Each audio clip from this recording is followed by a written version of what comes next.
क्या आपको लगता है कि आखिरी खीरा तोड़ लेने के बाद बागवानी का मौसम खत्म हो गया है? कि अब आप पावड़ा टांग कर अगली बसंत तक आराम से चाय पी सकते हैं? लेकिन ऐसा बिल्कुल नहीं है। वास्तव में अभी गर्मियों के अंत में आप अगले साल की फसल की नींव रख रहे हैं और अगस्त या सितंबर में की गई एक छोटी सी गलती आपको भविष्य की आधी तोरी और टमाटर से वंचित कर सकती है। इस वीडियो में हम बगीचे और खेत में उन 5 अनिवार्य लेकिन अक्सर नजरअंदाज किए जाने वाले कामों पर चर्चा करेंगे, जिन्हें अब भी करना बेहद जरूरी है। और मैं वादा करता हूं, 5वां बिंदु आपको अपनी जमीन को बिल्कुल नए सिरे से देखने पर मजबूर कर देगा। आइए स्पष्ट बात करते हैं। बगीचे के लिए गर्मियों का अंत कोई फिनिशिंग लाइन नहीं है। यह बल्कि फॉर्मूला 1 रेस में एक पिट स्टॉप है। यह वह समय है जब आपको अपनी रेसिंग कार यानी अपनी जमीन को अगले राउंड के लिए तैयार करना है। अगर आपने इसे नजरअंदाज किया तो अगली बसंत में आप शुरुआत में ही दौड़ से बाहर हो जाएंगे। तो चलिए पहले और शायद सबसे अनदेखे, सबसे कम आंके गए चरण पर चलते हैं। फसल और पत्तों की पूरी तरह से सफाई। इसमें क्या मुश्किल है? आप कहेंगे टमाटर खीरा इकट्ठा किया और काम खत्म। लेकिन यही तो असली जाल है। हमें टोकरी में रखी सुंदर चीजें इकट्ठा करने की आदत है, लेकिन जो पीछे रह जाता है उसका क्या? वो सड़ी हुई तोरी जो पत्ते के नीचे लुढ़क गई, या जमीन पर गिरा हुआ वो छोटा काला पड़ा टमाटर। क्या आपको लगता है ये छोटी मोटी बातें हैं? बिल्कुल नहीं। ऐसा हर भूला हुआ फल सिर्फ कचरा नहीं है। ये पूरी सर्दी बीमारियों और कीटों के लिए एक 5 सितारा होटल है। कल्पना कीजिए, जमीन पर फाइटोफथोरा से संक्रमित एक टमाटर पड़ा है। कवक के बीजाणुओं के लिए यह एक आदर्श ठिकाना है। वे इसमें आराम से सर्दी बिताएंगे और वसंत में पहली गर्मी के साथ नई ताकत से आपकी ताजी पौध पर हमला कर देंगे। और आप हैरान होंगे कि ये बीमारी फिर से कहां से आ गई। इसलिए हमारा सबसे पहला काम है पूरी तरह से जांच करना, बिना किसी दया के और बारीकी से। सभी क्यारियों में घूमिए, हर पत्ते के नीचे देखिए, बिल्कुल सब कुछ इकट्ठा कीजिए। गिरे हुए फल, क्षतिग्रस्त, छोटे, बदसूरत, उन्हें एक भी मौका न दें। ये सिर्फ टमाटरों पर लागू नहीं होता। खीरा, तोरी, शिमला मिर्च, बैंगन, नियम सभी के लिए एक ही है। लेकिन इतना ही नहीं, फल इकट्ठा कर लिए, बहुत बढ़िया। अब खुद पौधे को देखिए। अगर उसने फल देना बंद कर दिया है तो उसका समय पूरा हो गया है। टमाटर, खीरे के सारे पत्ते और आलू के डंठल जड़ से उखाड़ दें। काटे नहीं, बल्कि जड़ से उखाड़े, ताकि जमीन में ठूंठ न बचे, जिनमें कीट भी सर्दी बिता सकते हैं। और सबसे जरूरी बात, इन सब चीजों का क्या करें? किसी भी कीमत पर सामान्य खाद के ढेर में बिल्कुल नहीं। अगर आप 100% सुनिश्चित नहीं है कि पत्ते पूरी तरह स्वस्थ हैं, और सुनिश्चित होना लगभग असंभव है, तो आप बस बीमारियों का अड्डा बना रहे हैं। सबसे अच्छा विकल्प है जलाना। अगर ऐसा संभव नहीं है तो पौधों के अवशेषों को जमीन में गहराई से दबा दें, लेकिन बगीचे से दूर, या उन्हें काले घने बोरों में भरकर बांधकर 1-2 साल के लिए धूप में सड़ने दें। ये एक वास्तविक स्वच्छता अभियान है। आप सिर्फ कचरा नहीं हटा रहे हैं, आप दुश्मन को उसका सर्दियों का ठिकाना और भोजन आधार से वंचित कर रहे हैं। याद रखें, पतझड़ में साफ क्यारी वसंत में आधी safalta है. Je to jednoduchý, no neuveriteľne efektívny spôsob, ako znížiť počet zálievok a pomôcť rastlinám prežiť júlovú horúčavu s minimálnymi stratami. तो पत्तों और फसल के बचे हुए हिस्सों का काम तो हो गया। क्यारियां खाली और ऊपर से साफ सुथरी दिख रही हैं, लेकिन इस खालीपन से धोखा मत खाइएगा। इस खाली हुई जगह पर इस वक्त माली के 2 सबसे बड़े दुश्मनों के लिए एक शानदार पार्टी शुरू हो रही है, खरपतवार और कीट। हमारा दूसरा काम है उनका यह जश्न खराब करना। चलिए खरपतवार से शुरुआत करते हैं। कई लोग सोचते हैं, अरे अब तो पतझड़ आ गया, खरपतवार उग नहीं पाएंगे, उन पर ध्यान न दें तो भी चलेगा। यह एक बहुत बड़ी गलती है। पतझड़ के खरपतवार सबसे कपटी होते हैं। वे बड़े बड़े लौफा या झाड़ियां बनने की कोशिश नहीं करते। उनका मुख्य लक्ष्य ठंड से पहले बीज देना है। हजारों छोटे छोटे बीज जो मिट्टी में आराम से सर्दी गुजारेंगे, ताकि वसंत में आपकी साफ सुथरी क्यारी को एक हरी भरी चादर में बदल सके, दूब घास, मोकरी और डेंडेलियन की। और तब वसंत में आपको निराई पर कई गुना ज्यादा मेहनत करनी पड़ेगी। इसलिए बिना देर किए खुरपी, फ्लैट कटर या कोई भी सुविधाजनक औजार हाथ में ले और सभी खाली हुई क्यारियों में चले। लक्ष्य है वहां जो कुछ भी नहीं उगना चाहिए उसे हटाना। सिर्फ ऊपरी हिस्सा काटना नहीं, बल्कि खरपतवारों को जड़ से निकालने की कोशिश करे। अब हम भारी तोपखाने की ओर बढ़ते हैं, खुदाई की। आहा, यह तो कभी ना खत्म होने वाली बहस का विषय है। क्यारियों की पतझड़ में खुदाई करें या न करें। यदि आप प्राकृतिक खेती के समर्थक हैं, तो आप केवल मिट्टी को ढीला करना चुन सकते हैं। लेकिन आइए खुदाई को कीटों से लड़ने के नजरिए से देखें। कल्पना कीजिए, मिट्टी की ऊपरी परत में 10-20 सेंटीमीटर की गहराई पर रंगों के लार्वा जैसे जून बीटल, वायर वर्म और कई तरह की हानिकारक तितलियों के प्यूपा जैसे कटवर्म और कैबेज वर्म आराम से सर्दी बिताने के लिए जमे हुए हैं। उन्हें वहां गर्मी, भोजन और सुरक्षा मिल रही है। वे पहले ही कल्पना कर रहे हैं कि वसंत में वे आपकी युवा गाजर या गोभी की जड़ों का आनंद कैसे लेंगे। और तभी आप फावड़ा लेकर प्रकट होते हैं। मिट्टी की परतें पलटने से आप उनके सर्दियों के ठिकानों को बर्बाद कर देते हैं और इन बिन बुलाए मेहमानों को सतह पर ले आते हैं। आगे क्या होता है? पहला, पक्षी उन्हें खा जाते हैं, जिनके लिए यह एक असली दावत होती है। दूसरा, पहली गंभीर ठंड उन्हें मार देती है। आप सचमुच दुश्मनों को जमा देते हैं। वैसे एक महत्वपूर्ण कृषि तकनीक, पतझड़ में खुदाई करते समय मिट्टी के ढेले न तोड़े, उन्हें बड़े रहने दें। जितने बड़े ढेले होंगे, मिट्टी उतनी ही गहराई तक जमेगी और कीटों के जीवित रहने की संभावना उतनी ही कम होगी। तो पतझड़ की यह पूरी तरह से सफाई सिर्फ व्यवस्था बनाना नहीं है, ये खरपतवारों और कीटों पर एक शक्तिशाली निवारक हमला है, जो आपको अगले मौसम में ढेर सारा समय और तनाव बचाएगा।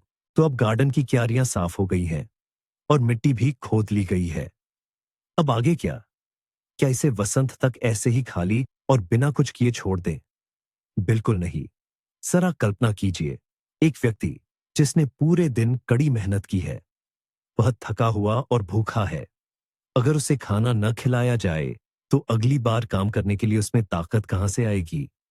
मिट्टी के साथ भी बिल्कुल ऐसा ही होता है। एक पूरे मौसम में इसने अपने सारे पोषक तत्व हमारे पौधों को दिए हैं और अब ये बहुत थक चुकी है। हमारा तीसरा सबसे महत्वपूर्ण काम है मिट्टी को पोषण देना और उसकी उर्वरता को वापस लाना। सबसे आसान और सीधा तरीका है जैविक खाद डालना। यह अच्छी तरह से सड़ी हुई गोबर की खाद या कंपोस्ट हो सकती है। ध्यान दें, बिल्कुल सड़ी हुई।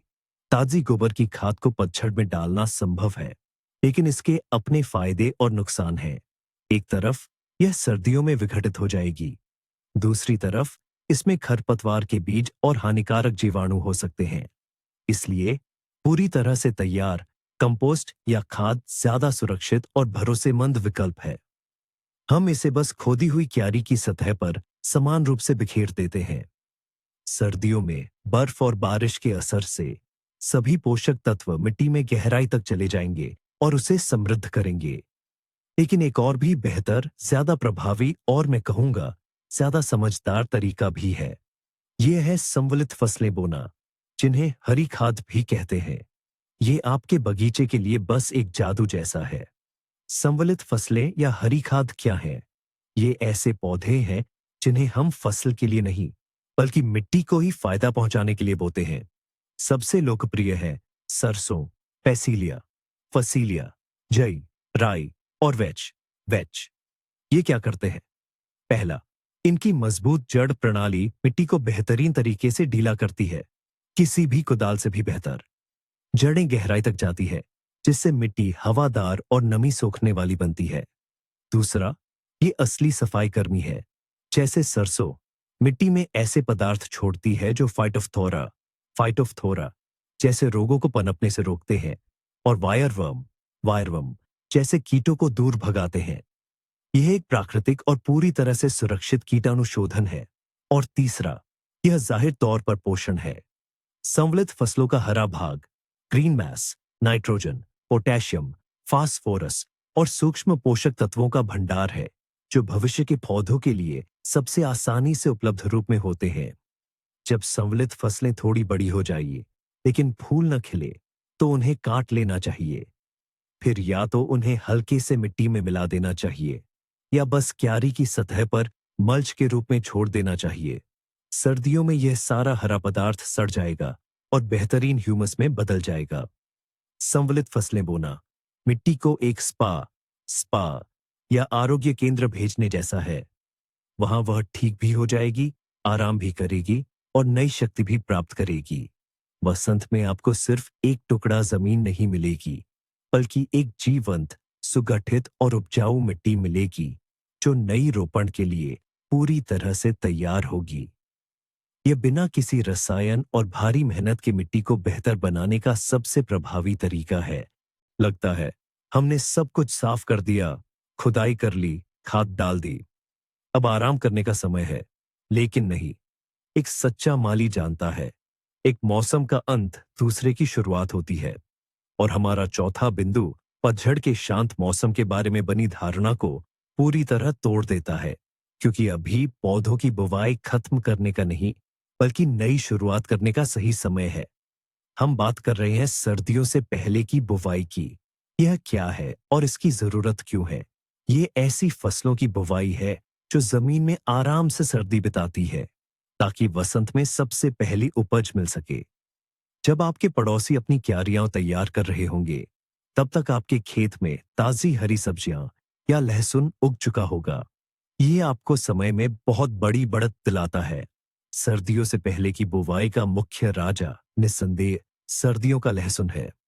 इसे लगातार पाला पड़ने से लगभग 3-4 सप्ताह पहले लगाना चाहिए। इस समय में कलियां जड़ पकड़ लेंगी, लेकिन अंकुरित नहीं होंगी। वसंत में पहली गर्मी के साथ ही यह बढ़ने लगेगा और आपको वसंत में लगाए जाने वाले लहसुन की तुलना में बहुत पहले बड़ी स्वस्थ कलियां मिलेंगी। लहसुन के साथ साथ छोटे बीजने वाले प्याज भी लगाए जाते हैं। 1 सेंटीमीटर तक व्यास वाले छोटे प्याज के कंद, जिन्हें ओवस्यूशका भी कहते हैं, सर्दियों से पहले की बुवाई के लिए आदर्श हैं। बड़े कंद में फूल आ सकते हैं, लेकिन छोटे कंद अगले साल एक उत्कृष्ट बड़ा प्याज देंगे। तकनीक वही है। हम उन्हें शरद ऋतु में लगाते हैं और वसंत में शुरुआती फसल का आनंद लेते हैं। लेकिन ये केवल प्याज और लहसुन तक ही सीमित नहीं है।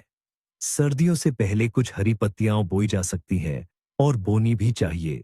डिल, अजमोद, धनिया, पालक, सोरेल, ये सभी बीज के रूप में सर्दियों को बहुत अच्छी तरह से सहन करते हैं। आप बस खांचे तैयार करते हैं, वसंत की तुलना में थोड़े घने बीज बोते हैं और उन्हें सूखी मिट्टी या खाद से ढक देते हैं। पानी देने की आवश्यकता नहीं है।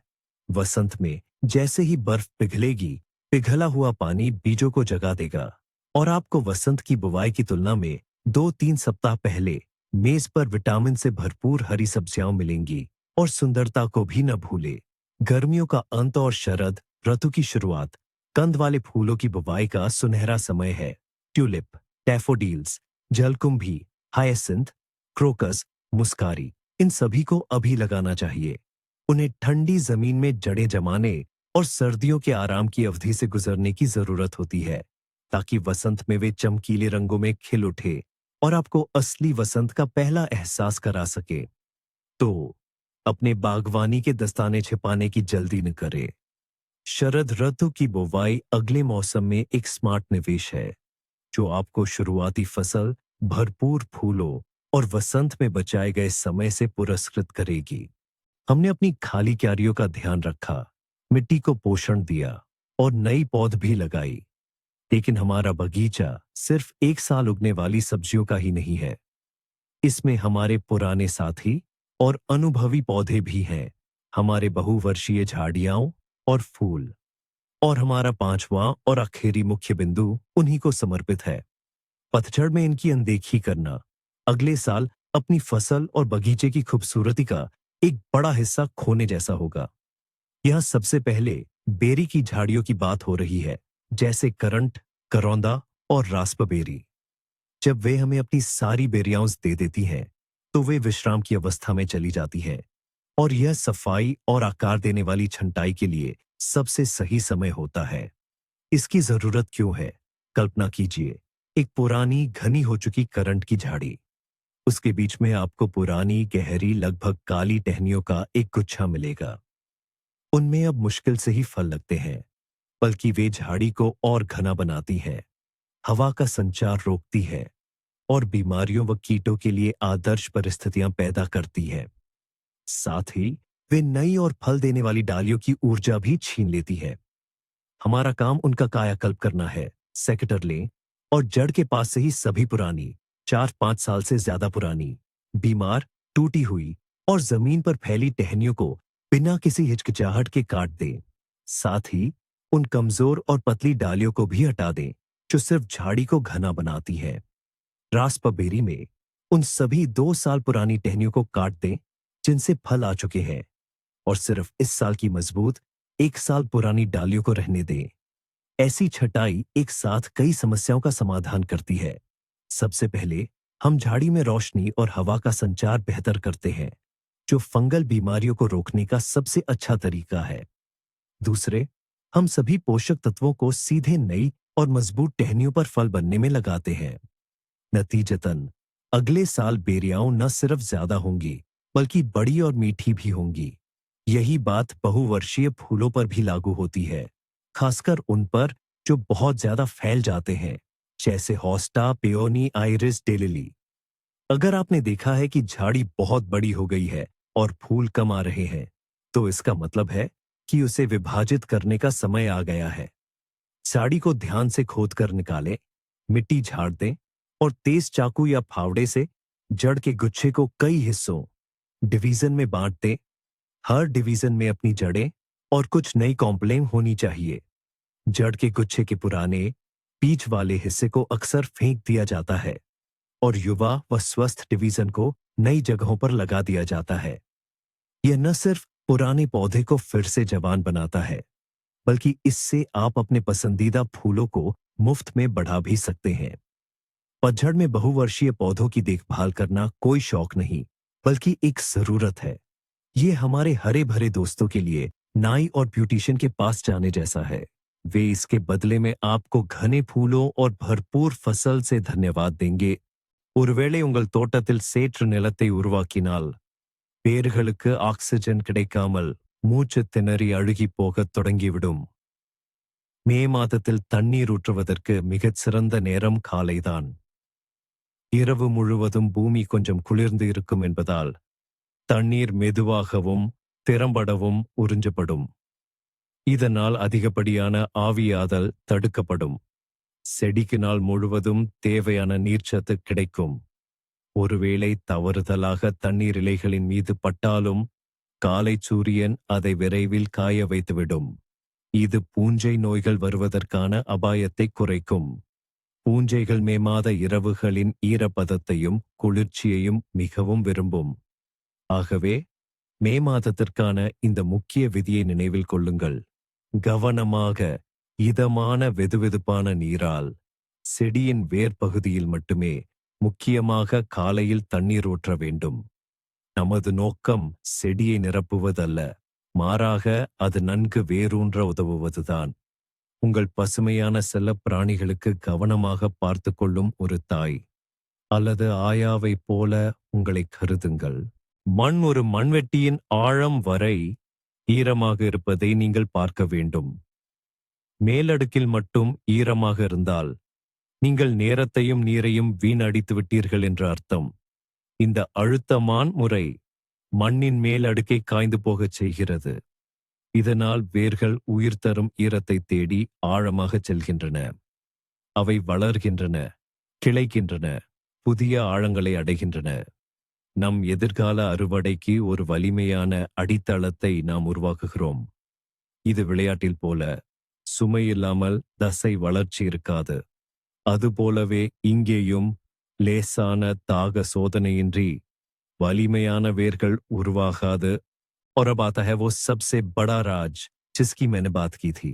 अधिकतर बागवानी करने वालों की सबसे बड़ी गलती और सबसे जरूरी बात हम सोचते हैं कि पतझड़ के काम तो बस एक थकाऊ फर्ज है और सीजन का अंत, लेकिन असल में ये सीजन की सच्ची शुरुआत है। ये एक निवेश है। हर एक हटाया गया पौधा, खाद की हर मुट्ठी, लहसुन की हर लगाई गई कली, ये सिर्फ काम नहीं है, ये धरती से आपका संवाद है। आप उसे बीमारियों से छुटकारा दिलाते हैं, उसे पोषण देते हैं, उसे आराम करने देते हैं और साथ ही उसे एक नई शुरुआत के लिए तैयार करते हैं। बसंत में जब आपके पड़ोसी घबराकर अपनी कड़ी और जमी हुई जमीन खोद रहे होंगे और सर्दियों में बचे हुए कीटों व खरपतवारों से जूझ रहे होंगे, आप शांति से अपने बीज पहले से ही तैयार, जीवंत और आभारी मिट्टी में बो रहे होंगे। आप अपनी हफ्तों की कड़ी मेहनत बचा लेंगे और एक बहुत बड़ा फायदा पाएंगे। गर्मी के अंत में किया गया काम, ये अगले साल एक भरपूर और स्वस्थ फसल सुनिश्चित करने का सबसे प्रभावी और सबसे कम आंका गया तरीका है। तो बस ये 5 आसान कदम एक सामान्य बगीचे को सपनों की बगिया में बदल देते हैं। अवशेषों की सफाई, गहरी सफाई, मिट्टी को पोषण देना, नए पौधे लगाना और बारहमासी पौधों की देखभाल। ये वीडियो अंत तक देखने के लिए आपका बहुत बहुत धन्यवाद।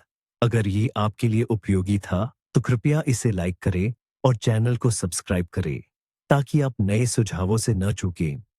अब आपके लिए एक सवाल, गर्मी के अंत में आपके बागवानी के मुख्य तौर तरीके क्या हैं? शायद आपके पास कोई ऐसा गुप्त नुस्खा हो जिसका हमने जिक्र नहीं किया। कृपया टिप्पणियों में अपना अनुभव साझा करें, पढ़कर बहुत अच्छा लगेगा।